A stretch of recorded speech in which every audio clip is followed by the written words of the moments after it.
क्या हाल है दोस्तों। आज हम क्लास 12 का क्वेश्चन नंबर 15 को सॉल्व करेंगे। इंटीग्रल dx अपॉन में दे रखा है x की घात 4 माइनस का 1 दे रखा है। तो सबसे पहले इस पे देखिए घात कितनी है और इसका हमारा कोई पास कोई फॉर्मूला नहीं होता है, तो इसको हम क्या करेंगे आंशिक भिन्न से हल करेंगे। यहाँ पे 1 दे रखा है तो 1 इंटू डी का मतलब है यहाँ पर x की घात 4 माइनस का 1। इसको हम ऐसे लिख सकते हैं। तो लिखने का तरीका हमारा ये रहा। तो इसको तोड़ेंगे कैसे, हम इसको तोड़ेंगे एक्स स्क्वायर माइनस 1, ठीक है दोस्तों, इस तरीके से। और एक तोड़ेंगे x की घात 2 प्लस 1, क्योंकि 4 घात हो गई। फिर इसको दोबारा तोड़ेंगे हम एक बार। इसको तो गुणनखंड नहीं कर सकते, लेकिन इसके गुणनखंड कर सकते हैं, एक बार माइनस में और एक बार प्लस में, और ये हो जाएगा एक्स स्क्वायर प्लस का 1।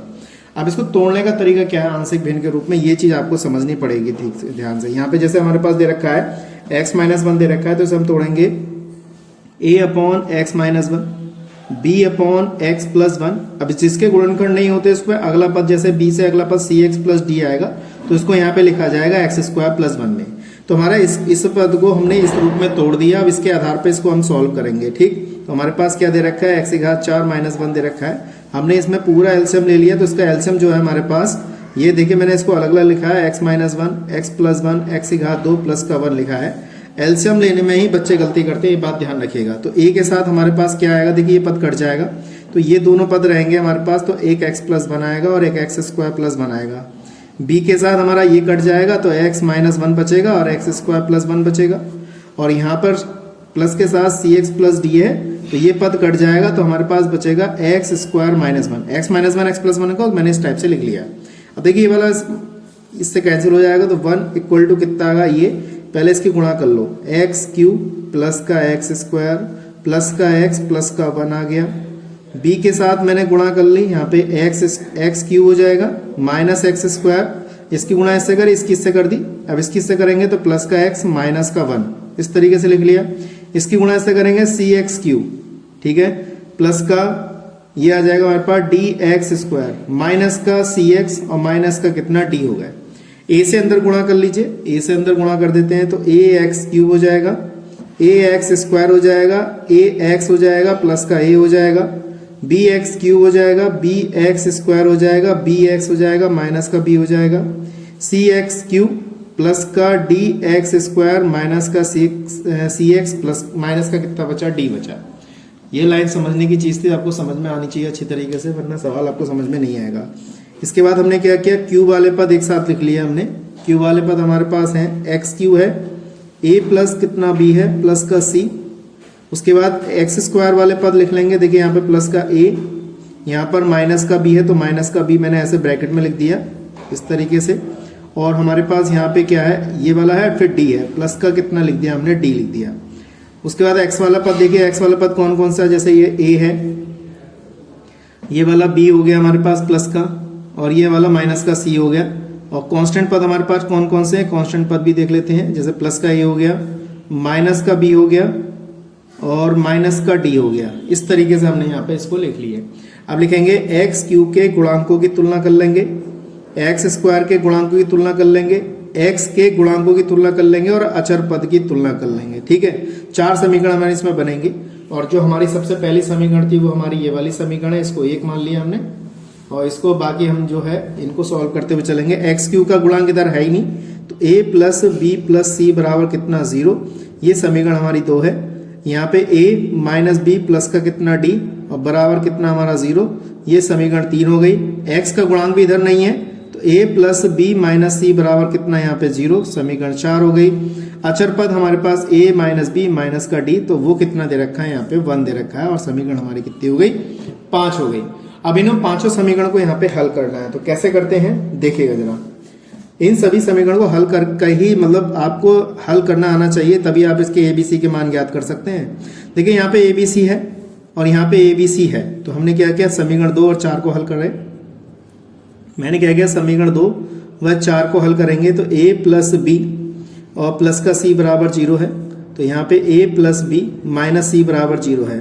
तो देखिए हम इसको c से c कैंसिल, तो 2a प्लस का 2b बराबर कितना 0, 2 कॉमन निकाल के काट दिया, तो बराबर ये आ जाएगा हमारे पास। तो a बराबर कितना बचा, माइनस का b, इसको समीकरण नंबर 6 मान लिया हमने, ठीक है। उसके बाद हमने क्या किया, हमने समीकरण 3 व 5 को पकड़ा, तो a माइनस बी प्लस का d बराबर 0, a minus B minus D बराबर कितना है 1 है, इसको कैंसिल कर दिया तो ये आ गया 2a माइनस 2b बराबर कितना 1, तो a माइनस बी बराबर कितना आ गया हमारे पास 1/2 आ गया। ये हमारी समीकरण नंबर 7 हो गई। अब हमें a बराबर माइनस बी दे रखा है तो आप यहाँ पे इसको हल कर लीजिए, यहाँ पे लगा दीजिए ये वाला मान a बराबर माइनस बी यहाँ लगा दो। मैंने क्या किया समीकरण 7 में a बराबर माइनस बी लगा दिया तो माइनस बी बराबर कितना 1/2, ये हो गया माइनस का 2b बराबर 1/2 हो जाएगा हमारे पास ये, और b बराबर माइनस के 1/4, यानी कि b का मान अगर देखा जाए तो माइनस के 1/4 हमारा b का मान यहाँ पर आ गया। ठीक, अब b का मान आ गया तो a का मान भी कितना आ गया हमारे पास प्लस का 1/4 हो गया, क्योंकि a बराबर b दे रखा है। अब हम क्या करेंगे यहाँ से c का मान निकालेंगे, तो हमने c का मान यहाँ पे लगा दिया, तो हम कौन सी समीकरण पकड़ लें, समीकरण c का मान निकालने के लिए समीकरण 2 पकड़ लो, समीकरण 2 से तो a प्लस बी प्लस सी बराबर कितना हमारे पास ये दे रखा है, तो a प्लस बी प्लस सी बराबर 0, तो a का मान हमारे पास 1/4 है, b का मान हमारे पास यहाँ पे माइनस के 1/4 है, प्लस c बराबर कितना 0, ये कैंसिल हो गया तो c का मान कितना आया हमारे पास 0 आया। अब c का मान भी हमारे पास 0 आ गया है तो हम क्या करते हैं अब d का मान निकाल लेते हैं। तो समीकरण हमने क्या किया, समीकरण यहाँ पर 3 पकड़ ली, समीकरण 3 में देखिए a minus B plus D बराबर 0, a का मान 1/4 है, b का मान माइनस का 1/4 है तो प्लस के 1/4 प्लस का 8 0 बराबर इतना हो जाएगा। तो d बराबर हमारे पास इसको एलसीएम लेंगे तो माइनस का ये होगा 2/4, तो d की वैल्यू हमारे पास माइनस के 1/2 आ गई। तो d की वैल्यू हमारे पास कितनी आ गई माइनस के 1/2। बस आपको इसमें क्या करना है, सॉल्व कर देना है, समीकरण नंबर 2 में लगा 1 में लगा देना है यहाँ पर a b c के मान, बस सॉल्व हो जाएगा। कैसे करते हैं देखिएगा, वीडियो को स्किप नहीं करना, कंटिन्यू देखेंगे तभी आपको अच्छी तरह समझ में यहाँ पे आएगा। ठीक, तो हमने यहाँ लिखा समीकरण 1 में हमारे पास एक क्या है dx अपॉन में x की घात 4 माइनस 1 दे रखा है, और हमने इसको तोड़ा है। अभी a का मान कितना आया हमारे पास 1/4 आया a का मान, तो 1/4 यहाँ लिख लिया, dx अपॉन में यहाँ हो जाएगा x माइनस 1।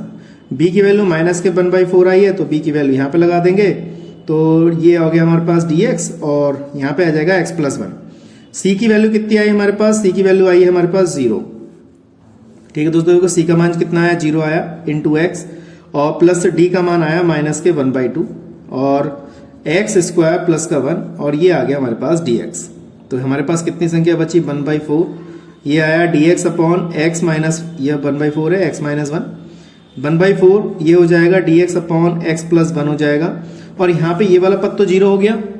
ठीक है दोस्तों, ये वाला पद 0 हो गया, तो हमारे पास क्या बचा माइनस के, चलो माइनस यहाँ पे लिख देता हूँ 1/2 dx upon x square plus 1। बस इसका आप इंटीग्रल कर दीजिए, जो आएगा वो हमारा आंसर होगा। तो इसका इंटीग्रल 1/4 ये हो जाएगा log x माइनस 1, इसका डिफरेंशियल करेंगे, इसका 1 हो जाएगा, इसका 0, तो 1/4 इसका हो जाएगा log x प्लस 1, इसका डिफरेंशियल 1, इसका 0 हो जाएगा, माइनस 1/2 ये हो जाएगा tan इनवर्स में, tan inverse x upon a, यानी कि x अपॉन a का मतलब 1, और प्लस का कितना आ गया c। तो यही हमारा क्या है, इसका जवाब है।